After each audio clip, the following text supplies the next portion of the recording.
One of my prized possessions is a Doland refracting telescope.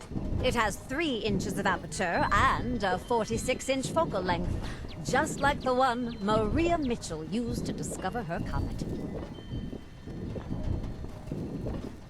Naturally, darling. What can I do for you? All the best in otherworldly goods. Do you have a favorite constellation? I've always been partial to Pegasus.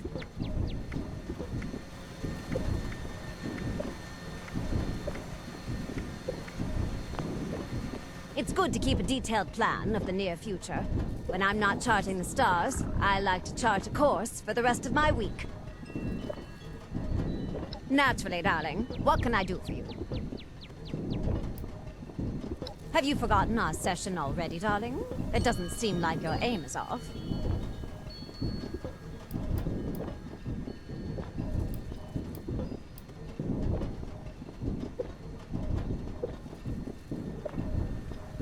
Oh, what is it? Of course, darling. What do you want to know? For me, the thrill of discovery is enough. And would it be cruel to say that terrestrials bore me? Well, that's not entirely fair. I've never met an alien after all. Who's to say they aren't dreadful conversation partners?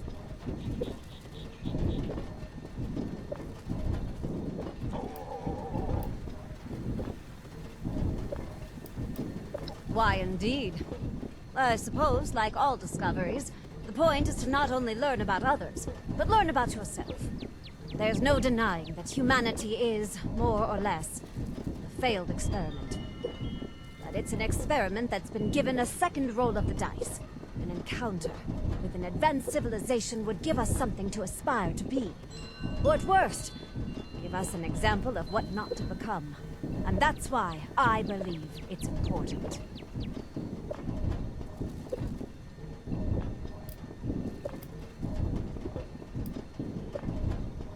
You're right, darling. I didn't answer your question. Not truthfully, anyhow.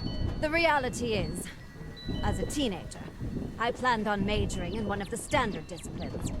Chemistry, physics, or biology. For whatever reason, I never felt fulfilled. It all seemed so mundane. I read a poem, When I Heard the Learned Astronomer. I can recite it for you if you like.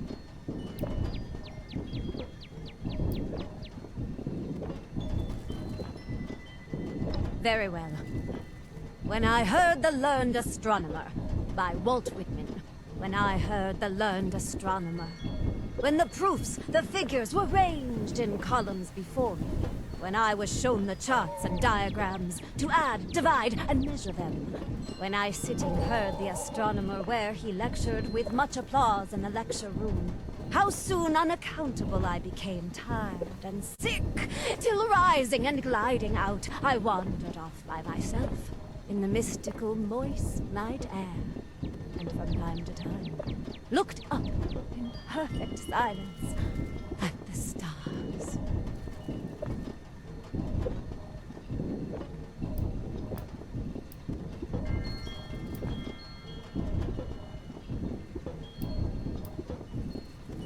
Exactly, darling.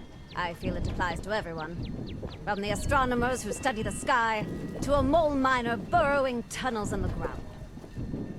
Science is the foundation for what we do, but not the foundation of why we do it. Gazing up at the stars, I felt a passion I didn't have for other fields. That is not something I will soon forget. I don't know if I ever have a free moment. When your life's work literally hangs over your head, it's always on your mind.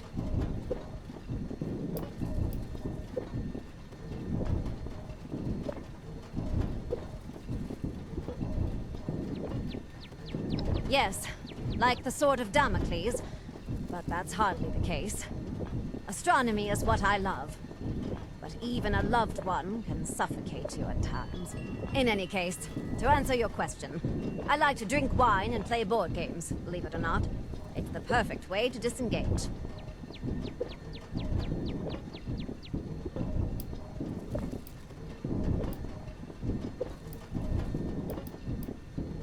Oh yes, we can make an entire night of it. Blast Radius, the Legendary Run, oh, they're all good choices. As cliché as it might sound, the Don't Be Bored Games Company really does what it claims. All the times I've played, I've never once been bored. None I dare speak of publicly. My parents met under unusual circumstances. My mother being a former patient of Allegheny Asylum. For years they told me she was a nurse. When the scandal broke, she decided to confess to the lesser crime of being a patient.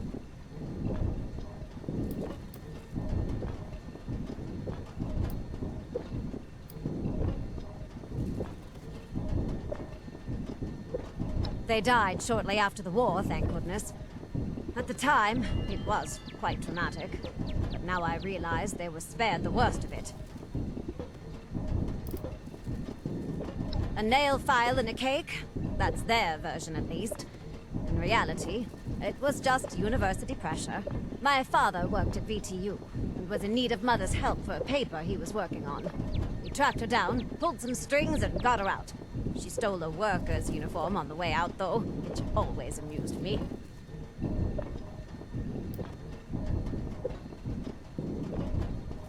Oh, yes.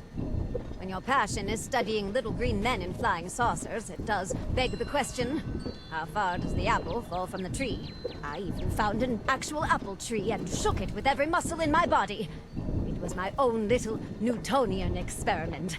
But in the midst of making a fool of myself, apples landing on my head, I realized I never had any reason to suspect my mother was ill. It wasn't until she told me her history that the thought wormed its way into my head. Certainly. Of course. As any curious mind should, what did you want to ask me?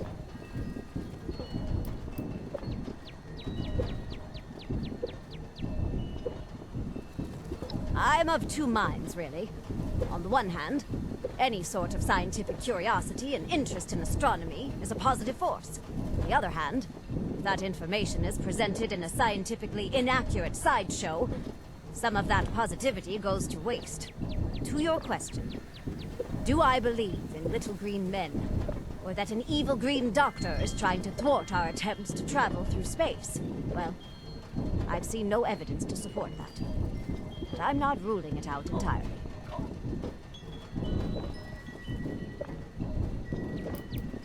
I don't think it's impossible, no. It's no more ridiculous in mythology than any of our current religions. Whether it's a vengeful god or an evil doctor with a death ray, the stories originate from somewhere. Sometimes, that story is a complete fiction, born from the imagination. Other times, it only seems that way.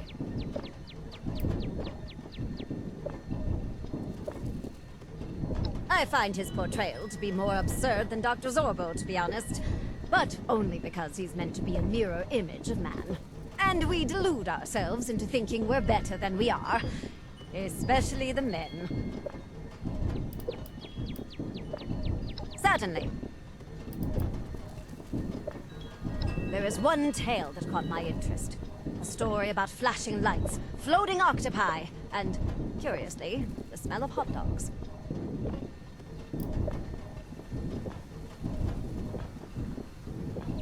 Ugh, that would be dreadful. I would hope an interstellar species would have evolved past the point of consuming mystery meat. No, no. The hot dogs would be a reference to the workplace of one Colton Pickens, alien abductee. I believe he was telling the truth. His truth. Or rather, the truth his abductors wanted us to know. Keep in mind, our dear hot dog vendor did not have to be returned. He did not have to be contacted. He could have easily been abducted and disappeared. No one would have bothered to look for his remains. The question I struggle with is why.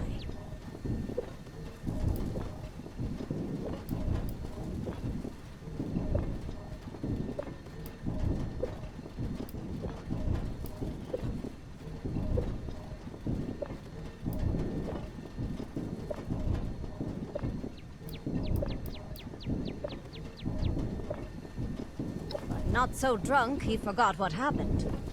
A simple cloth bag over the head would have also ensured he never caught view of his abductor.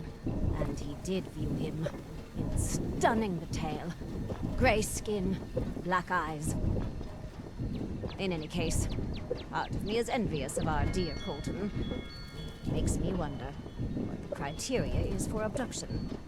Why I can't seem to meet it. I want to be invited. I want to travel to the furthest star, walk on worlds beyond. If I am abducted, I hope it's with someone like yourself by my side.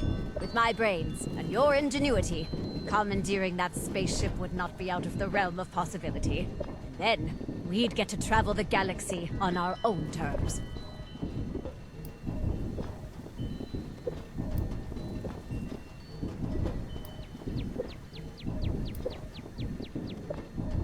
Of course. All right, darling.